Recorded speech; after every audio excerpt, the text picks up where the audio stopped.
Paul Birch says they received a tip that someone affiliated with the case lives right there. Authorities also served a search warrant at a home on Apache Run. Neighbors tell Fox 10 News deputies asked them about a black van they believe is connected to this case. Sheriff Birch confirming one person was taken into custody for questioning in Baldwin County after a traffic stop. And the morning fog causing havoc on the roadway. You're taking a look at the scene just a couple of hours ago as a multi-car wreck caused a lane closure in the eastbound lane of I-10 near mile marker 32. Just not a great situation out there. Lots of congestion out there as well. Meteorologist Nicholas Raboso has been following this situation all morning long. And Nick, what's kind of the latest out there? That you see on your screen right now. That was the original major accident that occurred around 7 o'clock this morning, and that was on the westbound lane, so going from Mobile towards the westbound, excuse me. That was on the eastbound lanes going towards Baldwin County from Mobile. Eastbound Interstate 10 is open and running fine now. Eastbound Interstate 10 is open and running fine now. This that you see behind us, though, this is westbound going towards Mobile. And this is an accident that occurred, I think it might have been about an hour and a half ago. It may be a little bit before this, but it's been taking some time to clear this. I think it's going to be about another 30 minutes before this one clears. Wow. That is the view at it right now, and we'll take a look at the traffic tracker in a second and show you, kind of orient you on how this looks. But you can see how we're reduced to one lane there. This, a look at live cameras this morning, and this is eastbound Interstate 10 here that is getting into the tunnel. That is a little slow at this point. Eastbound Interstate 10, again, which was the original accident, is open now. Good, but it is running slow if you're trying to get into the tunnel. Other areas that we're watching, you can still see dense fog right now happening near Orange Beach, some fog near the Battleship as well. All in Credit Union camera getting into the tunnel here in Mobile. Here in Mobile, getting into the tunnel, it is slow at this point. Your temperature is 58 degrees. Also getting into the Bankhead Tunnel, it is slow right now. It is not as bad as it was earlier. The traffic tracker shows the situation. I know you see eastbound is purple. Eastbound towards Baldwin County is purple. This is where the original accident was, the major accident that happened at 7 o'clock this morning. This is now open and moving. However, there is quite a buildup trying to get on to eastbound Interstate 10. Westbound, where I showed you the picture of that accident earlier, that is still being dealt with, that is about right here where my finger is, and that is heading towards Mobile. So this is the one area that is still slowing down. The good news is if you're heading towards Mobile, once you pass that accident and once you pass exit 30, you're good to go towards Mobile, and it is smooth sailing there. So we are seeing significantly improving conditions now from the traffic situation that we had earlier today. Again, dense fog was a major issue earlier this morning. Now that is clearing. Your forecast afternoon temperatures take us well up into the 70s. 76 degrees in Leakesville, Lucedale, 74 in Mobile, 75 in Monroeville, 76 in Evergreen. Foggy mornings will continue, though. Tomorrow morning is going to be foggy once again. Then we have some warm afternoons that we need to talk about, with temperatures getting well up into the 70s. In fact, possibly some upper 70s. Then this weekend, a rain chance, possibly some thunderstorms. We're keeping a close eye on this. We'll have a look at modeling with a 70% chance of rain on Sunday, mostly in the first half of the day. I'll have those details coming up. All right, Nick, thank you. Turning now to a very exciting announcement this morning. There are some special visitors in town for Mardi Gras this year, the Budweiser Clydesdales, and people won't just have the chance to see them in parades. Starting today, you'll be able to see them at USS Alabama Battleship Memorial Park.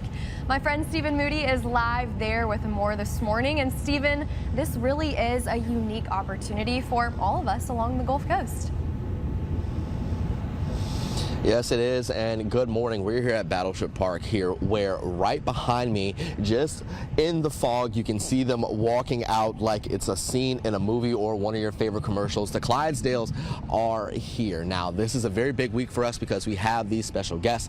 They will be here from today all the way through the weekend, and you'll be able to see them here right here. Now you can see them being walked here. This is a unique opportunity because this isn't going to happen every day here. Now the Clydesdales, like I mentioned, will be here. Hours are from 10 a.m. to 3 p.m. except for tomorrow, where viewing hours are from 10 a.m. to noon. The best part is the viewing is completely free. They ask that you not bring any pets into the stable area, and sessions may be impacted if the weather is bad. Now you'll be able to see them in their stalls, but they won't be brought out for photos or demonstrations. If you can't see them here, don't worry. They'll be in several parades coming up in the next week, including the Order of Athena parade, which is happening on Fat Tuesday. Now, they've already had a little bit of a crowd here as they're getting walked into their stables here, and we can't wait to learn more about these beautiful animals as they've made their way here to the Gulf Coast for the biggest party of the year in Mardi Gras. Now, I'll have more coming up later, but for now, reporting live this morning here at Battleship Memorial Park, Stephen Moody, Fox 10 News. Stephen, thank you. In our headlines this morning, the release of the Epstein files is having a big impact, not just in Washington, but overseas as well. And now the fallout is threatening to topple the British government after only 19 months in power. Fox News senior foreign affairs correspondent Greg Palcott has this story from London. I respectfully decline to answer this question and any related questions. Jeffrey Epstein's longtime girlfriend, Ghislaine Maxwell, invoked her Fifth Amendment rights on Monday as the investigation stalls out in Washington. But in the UK, it's full steam ahead, and it's causing a major political crisis. It started with the appointment of Peter Mandelson as British ambassador to the U.S. In newly released files, Mandelson was linked closer to Epstein's inner circle. And now some lawmakers here are calling for Prime Minister Keir Starmer to step down. The distraction needs to end, and the leadership in Downing Street has to change. Starmer vowed to fight for his job on Monday, but on the streets of London, opinion was mixed. I think he'll probably blow over. No, I don't think he'll last his full term. The controversy also having a major impact on the royal family. Charles, how long have you known about Andrew and Epstein? Buckingham Palace released a statement saying it will support a police investigation into the former Prince Andrew's ties to Epstein. People were saying, yes, Andrew did all these, bad things he's being accused of, but also were there cover-ups in the palace? And some lawmakers on Capitol Hill say it should be a call to action for authorities in the U.S. to take similar steps. You have the British monarchy having to answer questions, and yet in our country we have not had that reckoning. British voters get a chance to weigh in on Starmer's handling of the Epstein scandal when they head to the polls in May for local elections. In London, Greg Palcott, Fox News. Meanwhile, Vice President J.D. Vance and Second Lady Usha Vance honor those who died in the 1915 Armenian genocide. Vance and his wife Usha visited the Armenian Genocide Memorial in Yerevan this morning. The vice president laying a wreath at the monument, which commemorated the lives lost. The couple then placing flowers by the eternal flame and standing for a moment of silence. Vance's visit marks the first time a sitting vice president or president has visited the country. And then top advisor to Iran's supreme leader discussed the latest developments with Iranian-American negotiations in Oman on Tuesday. Secretary of Iran's Supreme National Security Council, Ali Larijani, met with Oman's ruler following nuclear talks held in Oman between Iran and the U.S. The two leaders spoke about ways to come to a, quote, balanced and just agreement, and discussed the importance of maintaining, quote, dialogue and negotiation. Larijani was also set to meet with the Omani foreign minister, who was the chief intermediary in the U.S.-Iran talks.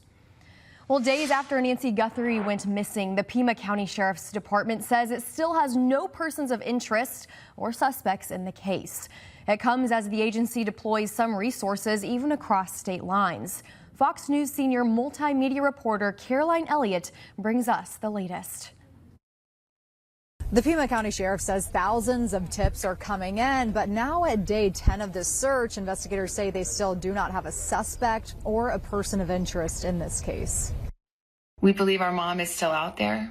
It's been more than a week since 84-year-old Nancy Guthrie went missing. In an emotional video posted to Instagram, Savannah Guthrie said the family is at a loss after the second ransom deadline passed. If they were really after money, they would have made it easy to get the money, and they didn't do that. As the investigation enters day 10, some are now raising serious questions on if the ransom note is even real. The fact that you have multiple deadlines with no negative consequences that we know of at the end of each one, with the changing amounts of the ransom. I mean, is it possible that the quote-unquote abductors and the people that are trying to get ransom for are different and separate? The FBI says it's sending more agents to Tucson and posting digital billboards in several major cities to help with the search.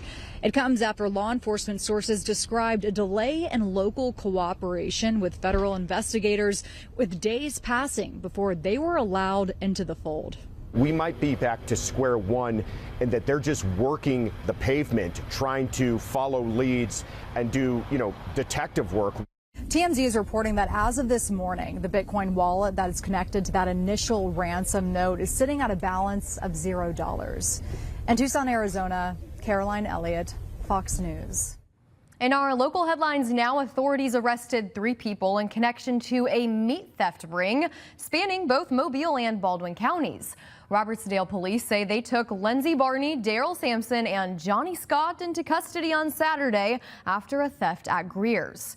Chief Daniel Steelman says workers at the store saw the suspects hide meat in jackets and pants and then called the police. Chief Steelman says they uncovered another theft while arresting the suspects during a traffic stop. From that stop, we were able to, interview the people and then also determine that there were other items that were actually taken from a Walmart. And we got in touch with Walmart and were able to find them on video there as well. But that's not all. In Mobile, police are still searching for a man accused of stealing over $2,000 in meat from an Aldi on Government Street. This surveillance video on your screen shows him hitting the store multiple times since January 13th. If you have any information, you are asked to call Mobile Police. 11:12 now, still to come on Fox 10 Midday. We are in Deep Gras right now on the Gulf Coast. Cars getting towed remains a problem in downtown Mobile. We'll tell you what you need to know after the break. Nick, good news, it'll be warm for Mardi Gras this week. Yeah, temperatures up in the 70s. We're talking about the fog this morning, though, that is still a major impact, but we've seen significant improvements out there. You can see Battleship Memorial Park. It's still foggy, even a little hint of a fog bow on the camera there. You can see that traffic is also building up if you're heading eastbound on Interstate 10, trying to get towards the Eastern Shore. We'll have a traffic update and a full weather update coming up. Sure.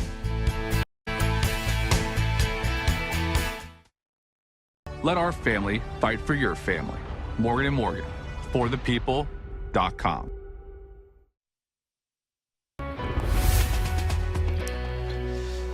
It has been a terribly foggy morning on the Gulf Coast, and it caused major traffic delays. Right now, we're seeing openings and improvements. It still says purple here, but as of 11 a.m., we have seen things reopening here on the Bayway. The eastbound side is reopened. We still are seeing some clearing of an accident heading westbound, but we should see improving conditions throughout the rest of the morning. I do have a new update for you. A new dense fog advisory has been issued from midnight tonight to 9 a.m. on Wednesday. So this is another dense fog advisory for tomorrow morning. It's one of our top headlines. We will continue to have foggy mornings this week with warm afternoons. That fog starts in the morning, then burns off in the afternoon. Is quite warm with temperatures in the 70s. Looking ahead, though, a chance for some thunderstorms this weekend associated with a low pressure system. We'll break down that forecast in just a moment. Temperatures getting up to around 70 degrees in Pensacola this afternoon with a few clouds. In Mobile, well up into the 70s this afternoon, 74 at 2 p.m. Then for parade plans this evening, looking fantastic with those temperatures in the 60s, 64 degrees at 6:30 p.m. Order of Lachise, Order of Olympia. The Fox 10 float will be riding in these parades in Lachise. So be sure to look out for us. We will be out there having a good time. Now, the fog happens after the parade tonight, pretty much after midnight, and you can see the development here with our graph futurecast model. Anywhere you see purple, that potential for some particularly dense fog lasts through the morning, mostly for our coastal areas, then fades away after about 10 a.m., which is very similar to what happened today. So again, you must drive careful tomorrow morning if you're getting out and about early.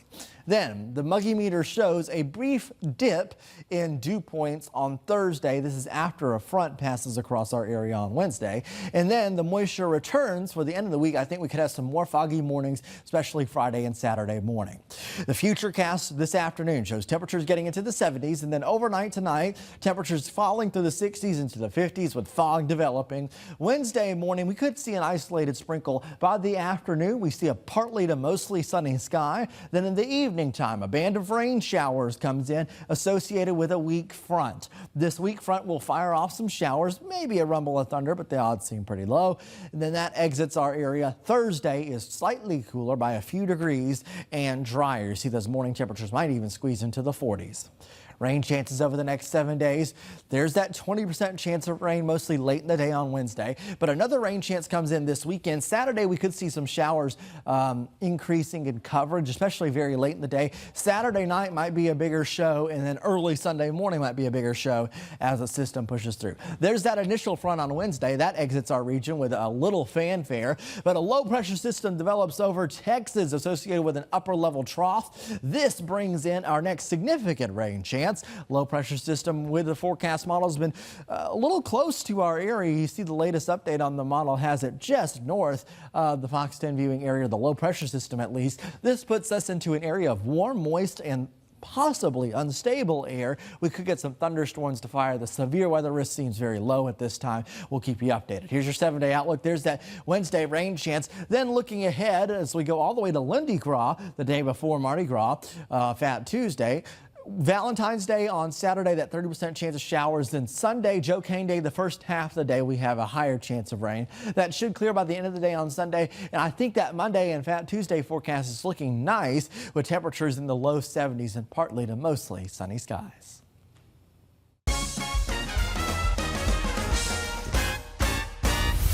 People in downtown Mobile certainly enjoying the first Monday night parades of the season, and that's how you know we're getting closer and closer to Mardi Gras.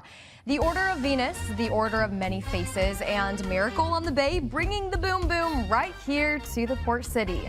This year's theme for the Order of Venus was Under the Big Top, and the Order of Many Faces celebrated 250 years of the USA. And last but not least, Miracle on the Bay, which parades with the Order of Venus. Their goals is to raise money for St. Jude Children's Research Hospital. And Mobile police estimate over 16,000 people attended parades just on Monday. Parking, as we know, during Mardi Gras parades can be tricky and costly. Police say dozens of drivers are ignoring parking restrictions, leaving their cars at risk of being towed. So far this Mardi Gras season, officers have towed 163 vehicles for parking violations, as many drivers are choosing convenience over caution, and the price of that mistake is not cheap. And unfortunately, it's $200 to get that vehicle out of the tow.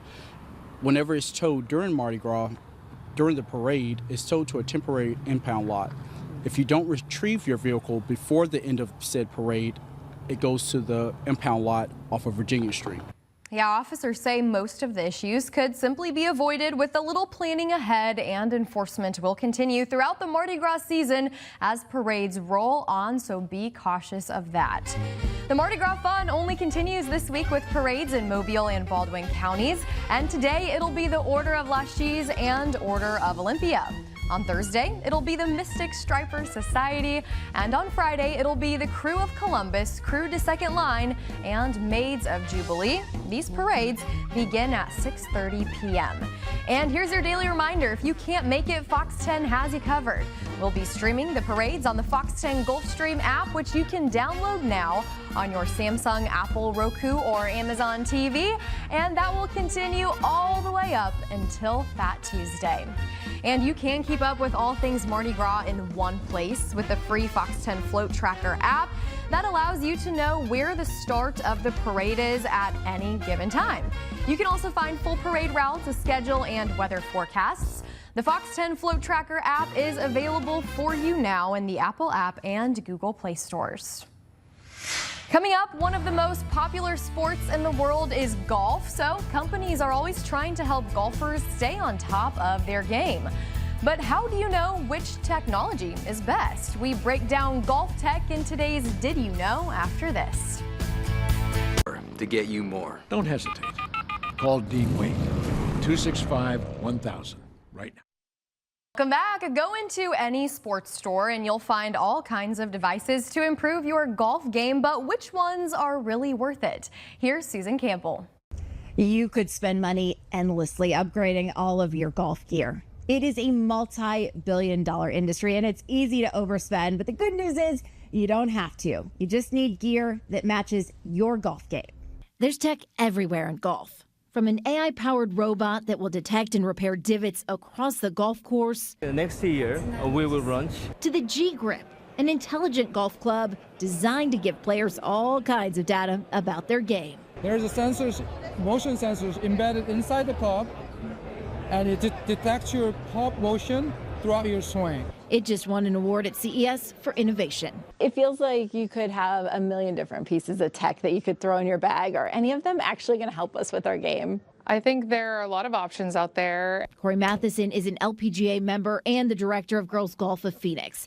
She says the tech you use before you get to the course will make the most difference. I think getting fit is definitely top of my list for tech because what they're using to help you has advanced so much, and then the equipment, whether it's a new shaft design or the weight of a head or the design of a head that's going to help increase ball flight, forgiveness. So those kinds of things I would highly recommend getting your swing looked at. A low-tech tweak is also important. Be honest. How long has it been since you had your clubs re-gripped? If your equipment's not in the best shape, then you're not setting yourself up for success. And you may actually need to rely on some technology as golf courses change. One of the biggest changes that I've seen on the golf course, the course is not sharing with us as much the yardages and things like that. Like on the ground, you used to go play and there would be a little marker that would tell you, or a sprinkler head. But now, because everybody's so tech-based, they're carrying it in their pocket with a rangefinder. Lots of golf carts are also equipped with similar technology. And of course, it's important to have fun on the course too. This Bushnell speaker's about $200. Choose your favorite tunes for your round and navigate the course. You download a little app and you actually get a little visual of the hole, the yardages, whatnot. But this was my favorite part because when you go play, you get on your cart, but it's magnetic. So put it right on your golf cart and you're ready to roll. Back to those grips. If you play golf once a week, it is recommended that you re-grip your clubs every year. I'm Susan Campbell. 11:28 this morning. Your out the door forecast now does not show fog. Yes, we're out of the fog now. We've seen significantly improving conditions out there really over the past few minutes. These are our quad cameras. Notice Battleship Memorial Park. You can see it now. We still have a lot of traffic going into the tunnel. If you're trying to head towards the eastern shore, the Wallace Tunnel eastbound, it's slow. But once you get on the Bayway, the going is much smoother. Also, if you're heading westbound on the Bayway, there is still a little slowdown to talk about. We'll have updates coming up very shortly. Stay with us. Call to see if your case is worth more. Call 251-444. Committed to you. This is Fox 10 Midday. Welcome back in. It's time for your half-hour headlines on your Tuesday morning. The U.S. military conducted a strike against another alleged drug trafficking boat in the eastern Pacific Ocean yesterday. U.S. Southern Command says 2 people were killed and rescue operations were activated for 1 survivor. At least 121 people have now been killed in strikes overall on suspected drug boats as part of Operation Southern Spear. The Trump administration saying the campaign is aimed at curtailing narcotics trafficking. And yesterday's boat strike is the 3rd publicly known attack of the year. And it's the 2nd to leave a survivor. And then Israeli Prime Minister Benjamin Netanyahu is heading to Washington, D.C., where he'll meet with President Donald Trump. Netanyahu said Israel and the U.S. share a uniquely close and extraordinary relationship. The meeting is expected to cover a wide range of issues, including the future of Gaza and negotiations with Iran. And Netanyahu said he will give President Trump Israel's principles regarding those negotiations. And finally, Tuscaloosa Circuit Court Judge Daniel Pruitt has denied Charles Badaccio's motion seeking a preliminary injunction to allow him to continue playing basketball for Alabama. In the court records, the judge determined that Bediako would not suffer irreparable harm and he would not be able to enjoy the financial benefits related to revenue-sharing opportunities afforded collegiate athletes. That argument is without merit, according to court documents, and head coach Nate Oates stated before the ruling that regardless of the legal outcome, Bediako will remain on scholarship so he can finish his degree. Sheriff's Office is about 30 minutes away from updating us today on the case of the missing family from Theodore. Our Shelby Myers has been following this case from the very beginning. And Shelby, any idea on what we can expect from the press conference today? Ashlyn, we don't know right now. I did reach out to some sources within the Sheriff's Department to find out any kind of information before this press conference starts. They did not answer me. Obviously, first and foremost, the hope would be that something positive would come out, that the family has been found safe and sound or something to that effect. We have not had any update on Aurelia Chakok, her 17-year-old daughter Norika, or her 2-year-old son Anthony in more than a week. They were reported missing on Saturday, more than a week ago now. And of course, sheriff's deputies are working alongside FBI and Homeland Security to try and find out what happened to this family after they went inside their home on Ben Hamilton Road in Theodore and say that they found blood inside, a missing mattress from the master bedroom, as well as clothes and things in disarray, their phone still left in that home. So here's what we do know. Since then, again, they have drained a pond a mile from the home.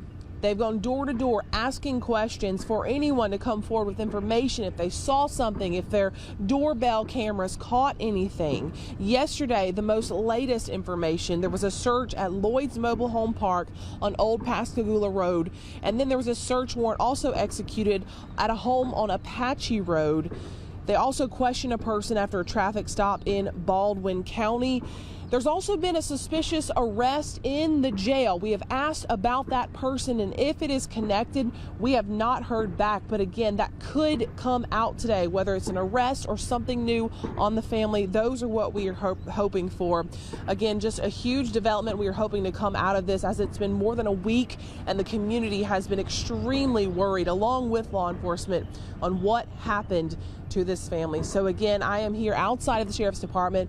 We're waiting. The press conference was supposed to have started now, but they pushed it back to 12 o'clock. So we will go inside. We will be getting an update from authorities on this case, and we will bring you the very latest as soon as we get that information. We're going to stream it live as well. Again, that press conference is set to start at 12 o'clock. I'm going to be here throughout bringing you the very latest information. For now, live in Mobile, Shelby Myers, Fox 10 News. It's been a very active morning on the Gulf Coast. What you're looking at right now is Interstate 10 westbound, meaning we're from the Baldwin County side driving towards Mobile. We have an accident that has caused a lane closure that will likely be around for a little while longer.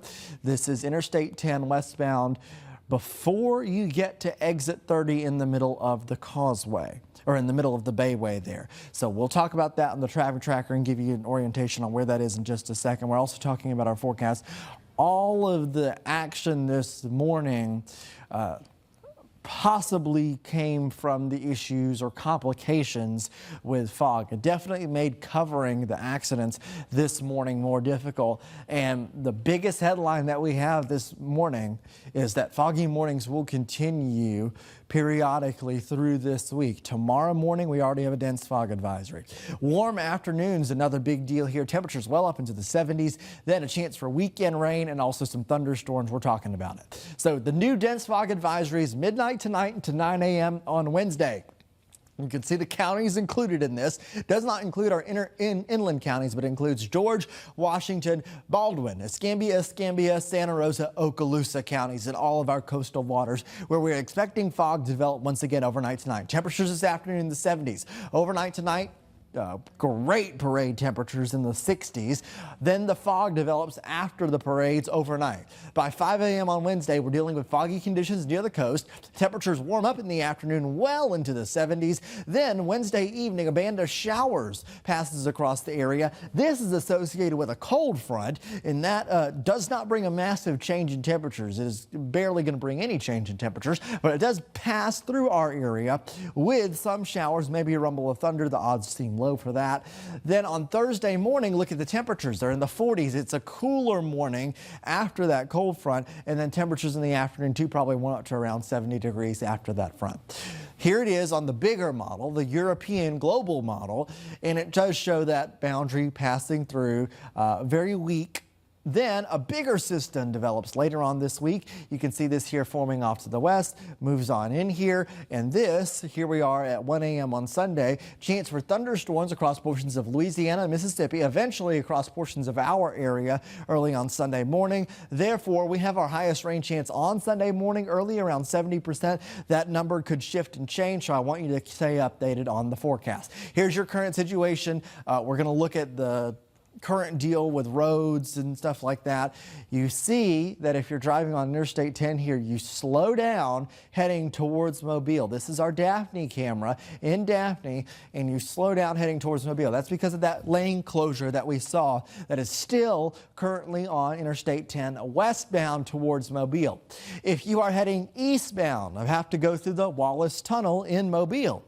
We have a slowdown that's happening there, but once you get on the Bayway, it is smoother sailing.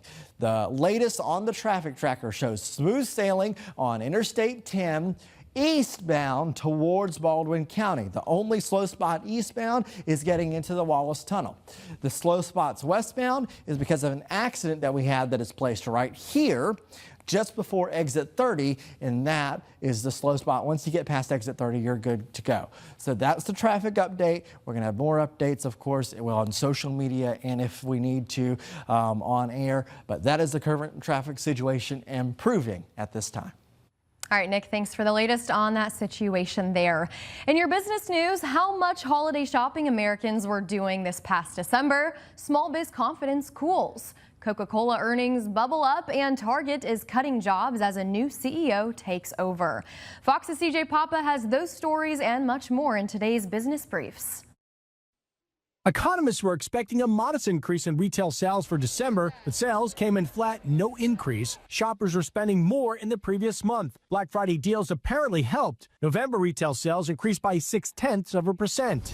Meanwhile, small biz confidence cooling last month. The National Federation of Independent Business says its optimism index slipped to 99.3 in January. Among issues cited by businesses, inflation, labor quality, and the cost or availability of insurance.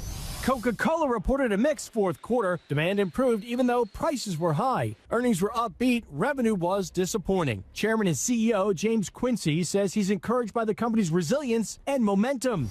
Kering, parent company of Gucci, held up better than expected in the holiday quarter. Sales declined, but not as much as forecast.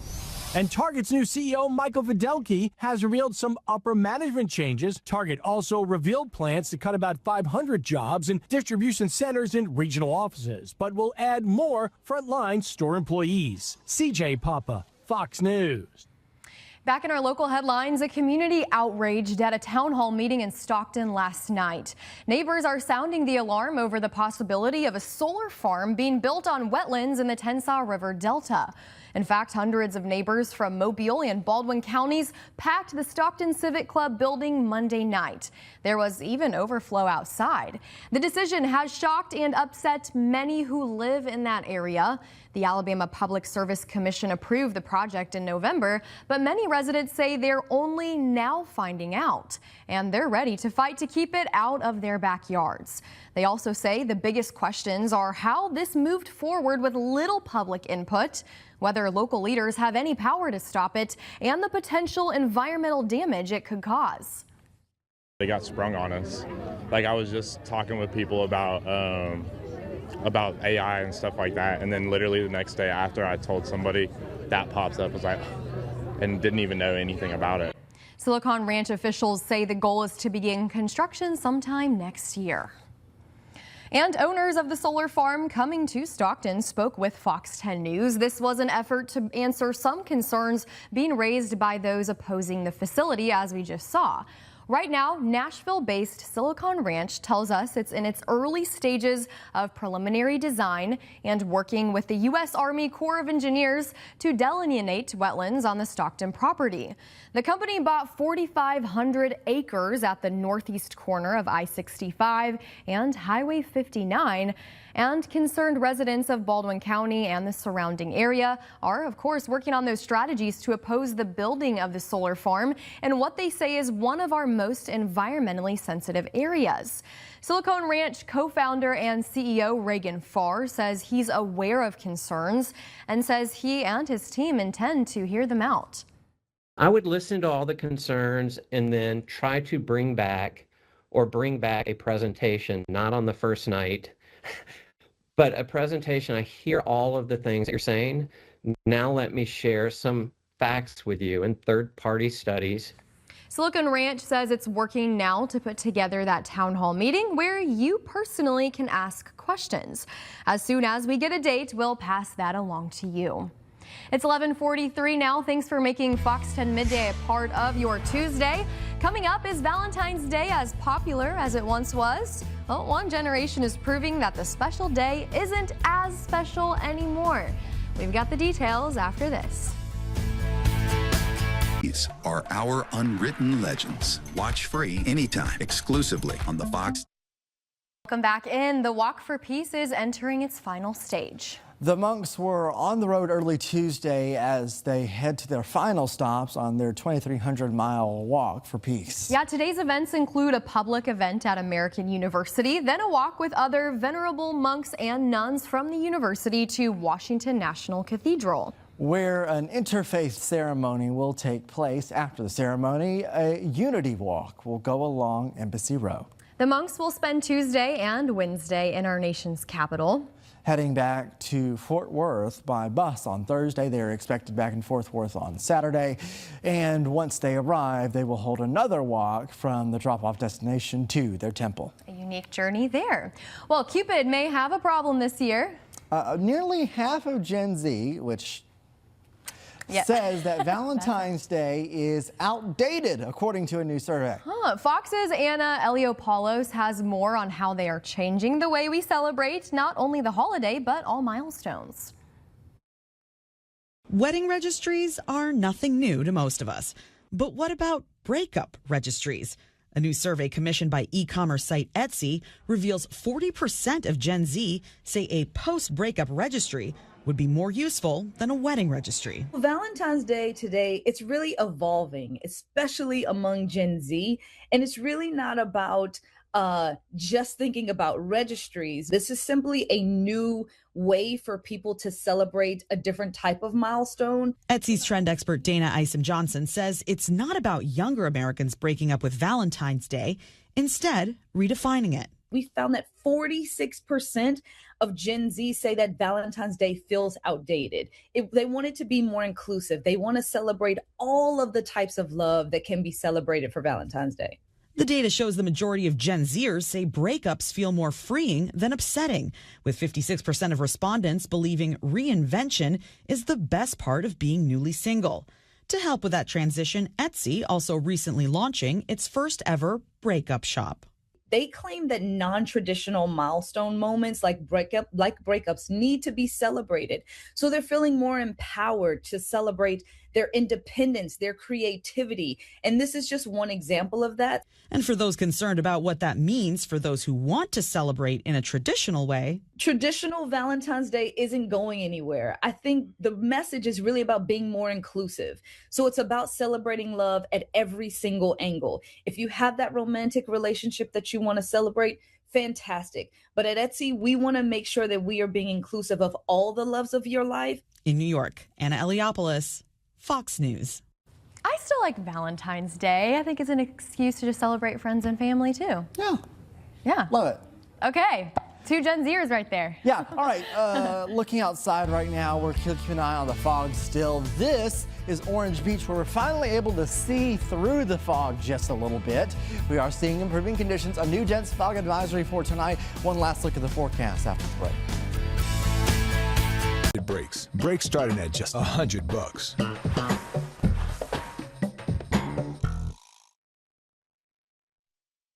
Welcome back. A manatee is discovered purely by coincidence, trapped in an underground storm drain, setting off a multi-agency effort to lift it to safety.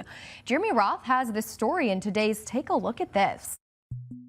Rescue crews and wildlife officials worked feverishly to free a manatee discovered stuck in a storm drain in Florida. A Melbourne Beach official told WESH TV the manatee was discovered in the drain by coincidence by a team doing a routine survey, and emergency responders from multiple agencies were called in and immediately got to work, drilling around a manhole and removing slabs of concrete. They were then able to successfully lift the manatee out of the drain. Officials confirmed the mammal was alert and not showing signs of cold stress, and WESH reported that SeaWorld in Orlando had admitted the freed manatee to its facility for rehabilitation. From a bust out to a break in. The ice, that is. Mind-blowing satellite images captured a massive crack as it formed across nearly frozen Lake Erie. The National Oceanic Atmospheric Administration shared the imagery, saying the gargantuan 80-mile fracture was spotted stretching from Port Burwell, Canada, to near Cleveland, Ohio. The agency says the lake is nearly 100% ice-covered, which is a rarity in and of itself, and added maybe the ice really is all it's cracked up to be on Lake Erie. I don't get it. Oh, because of the crack. That's great. Finally, check out a crafty Minnesota grandpa's gift to his grandkids, a backyard winter wonderland complete with a literal luge track. CARE reports Steve Blees of Scandia got the idea while mowing his hilly property a few years ago and made it a reality in the winter, digging out a nearly 300-foot-long luge track he's nicknamed the Papa Bear Plunge. The kids say they're blown away by their grandpa's efforts. Meanwhile, Blees says it's just what good grandpas do. For Take a Look at This, I'm Jeremy Roth. Yeah, coolest grandpa ever. Yeah, spirit of the Winter Olympics there. All right, spirit of fog go away. Yes, we've done it. Fog is going away now. Beach still holding on to some of the fog conditions. This is Interstate 10 with now significantly improved conditions. The only slowdown we have is heading from Baldwin County to Mobile on Interstate 10 before exit 30, the Bayway before exit 30, that is westbound. We have one lane closure that is slowing traffic down, but you can get through it and it'll be okay. So this is going to be a still active period for us tomorrow with more fog expected. This is a scene that we saw this morning. Richard sent this in from Bon Secours. You can see that is a fog boat, the cousin of the rainbow. The white appearance there of the fog behind this, or with the sun behind your back. A really, really cool shot there. Thank you for sending that one in. Over the next 10 hours.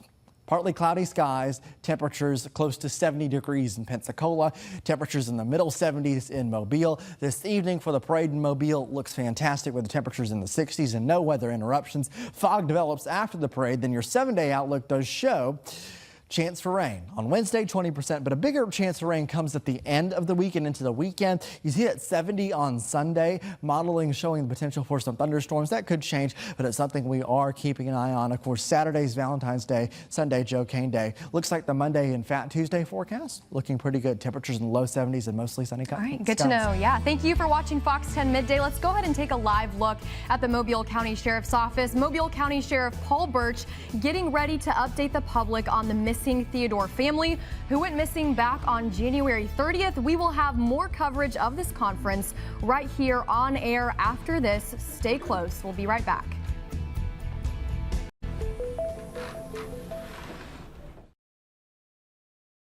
Kind of go between, and so, you know, that their connection, as we know right now, they're all painters, you know, for different companies. Did he have a romantic relationship with any? We don't know that as of yet. So. Has there been any linking back to the 2-year-old's father in Texas? I've heard that there could be related, some of these individuals, Silverio and one. Silverio and the father of the 2-year-old in Texas are related. I think they're nephew and uncle. Have you been able to locate the mattress? No. What led to, are we able to say what led to the charges that have been brought against? Just say just detailed investigative techniques is as far as I'm willing to go with that. And again, the FBI has resources that are unimaginable to local law enforcement, and they've brought all those to bear in this case. Specifically, how does this arrest help with the search department? Well, we're hoping that someone will tell us where they are. And anytime you arrest somebody, you're in hopes that they're going to tell you what occurred, and then our main goal is to find them safely and bring them back home. Kidnapping implies that they were taken from the residence alive. Is that the working theory at this point? Yeah, that's typically the case, yes. So, I mean, we believe they were alive when they were taken. What about now? I don't know. I hope to find them alive. Do you know what would have been a motive for this kidnapping? What's the underlying issue going on here with these parties? We're not going to make any assumptions. We don't know what the motive would have been. We have some theories, but we're exploring several different theories. One thing that all of these have in common is they're all here illegally, some from different countries, and they don't speak any English, so that's been a barrier as well. Although there are investigators who do speak Spanish, it's still not as easy as trying to talk to someone who knows our language and understands our way of doing things. So the first suspect and one are both in the country illegally. Are they both in Louisville County Metro Jail? They are. ICE holds on them? Yeah. And are they both facing 3 counts of kidnapping? No, just one. Just one. Yeah. Can you tell us what led you to the 600 block Apache run? Because yesterday in Front Yard we noticed paint equipment out in Front Yard. Is that a connection? Well, again, they're all painters. We've executed probably a half a dozen search warrants on vehicles and residences.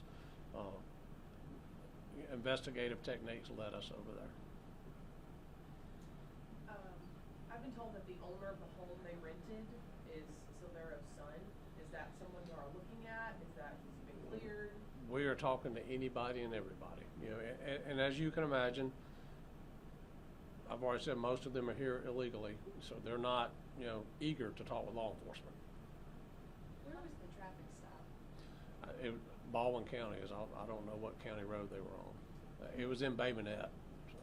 Can you kind of walk us through that arrest that was made? Did he run? Was he arrested in a car? He did. He fled in a vehicle, bailed out near a wooded area in Bay Minette, and hours later was apprehended by a Baldwin County K-9 unit, hiding under a house, and was brought back for questioning and was later charged after consulting with the district attorney. So was he driving that van? No, he was driving a white vehicle. So that van's stationary, and we have the van right now. Can you talk about the video canvas that was conducted, how that led you to the black van? Was the neighbor had like some kind of surveillance camera? Was that helpful? Yeah, there were a number of surveillance cameras that were able to help us link the timeline. And it was in the middle of the night or early morning hours, so the video was not of great quality, but it was enough to lead us to where we are right now. Do you believe that the family's still in this area, or could they have been taken out of state, out of country? I have no idea. So Silverio was dating one of Aurelia's daughters? Correct. How many children does she have? We're not 100% sure. We heard of another one this morning that we were unaware of, an adult. So. We've spoken with an adult that lives in Florida. Okay. We know if that is the one? It's not. No, she was living with Silverio in Wilmer.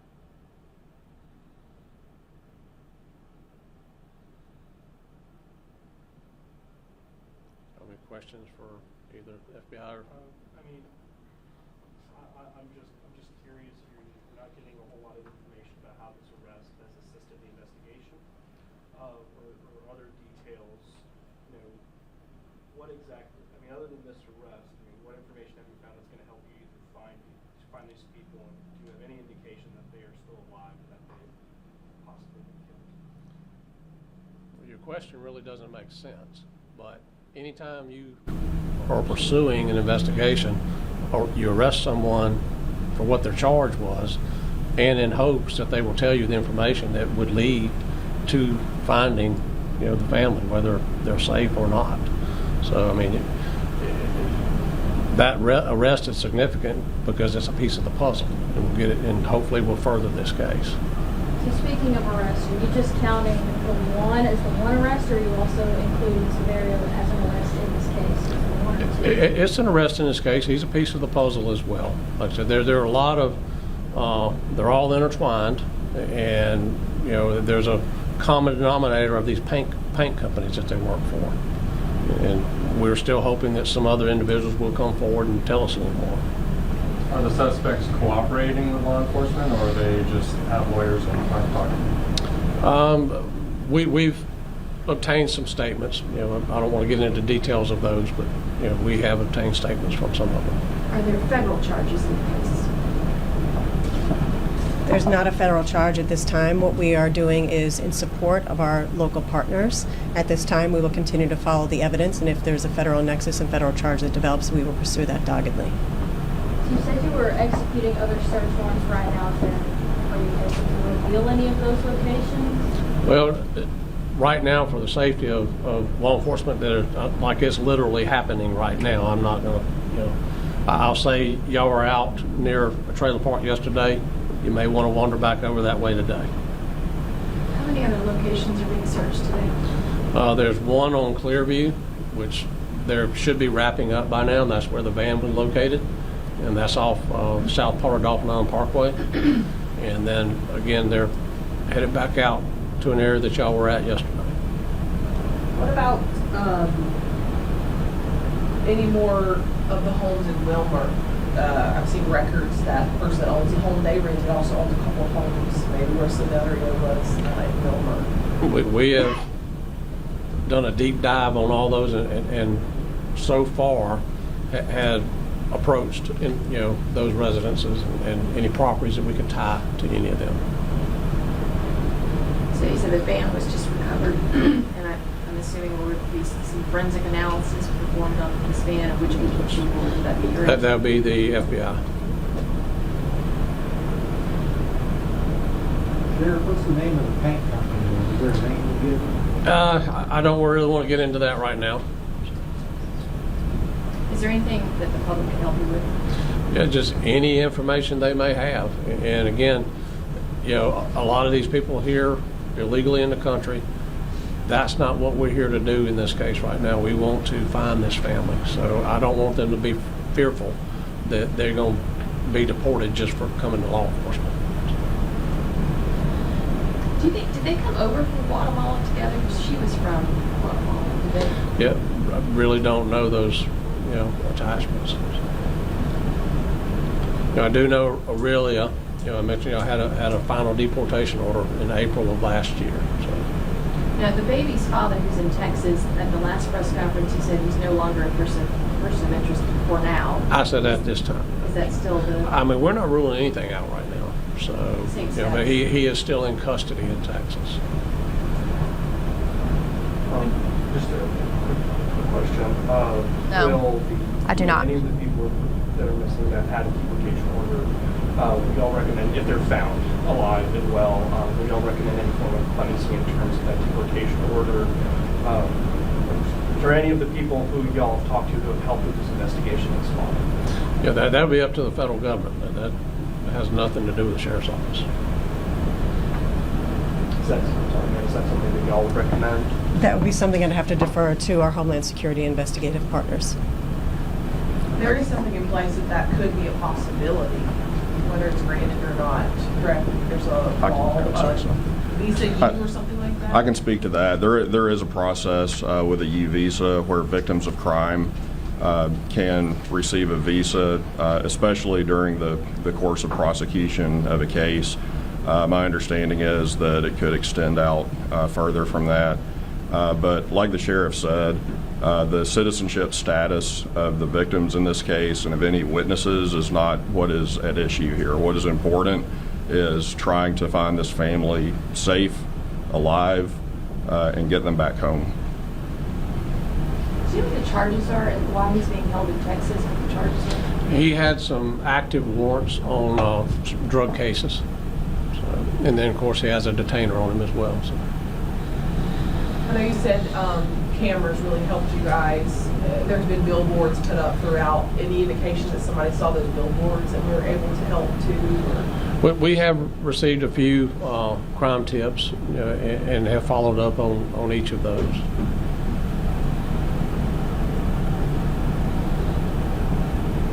Anything else? Well, thank y'all for coming, and as things progress, we will get back with y'all and keep you updated.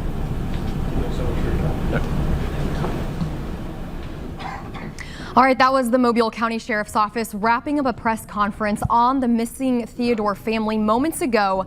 Again, in case you missed it, deputies have arrested this person, Juan Guerra. He's charged with 3 counts of kidnapping in the first degree. Now, we are told he is in the country illegally, and deputies say the 3 members of the missing family have not been located. Again, deputies arresting this person behind me, Juan Guerra, in connection to the missing Theodore family case, charging him with 3 counts of kidnapping in the first degree. MCSO also says it's executing several other search warrants as we speak, including a black van involved at the residence. We also heard today from the FBI, Mobile District Attorney Keith Blackwood, Mobile County Sheriff Paul Birch, and they all say they're vowing to continue the search until all 3 people from this family are found. Sheriff Birch saying in that press conference his biggest hope is to find the family alive and well. Now, our Shelby Myers has been following this case ever since the family went missing from Theodore back on January 30th. She's there at the press conference now, and she'll bring us much more to come right here on Fox 10 News. And deputies are also asking the public again, if you have any information in this case, please call the sheriff's office right away. Be sure to tune in at 3, 4, and 5 for the breakdown on this missing case.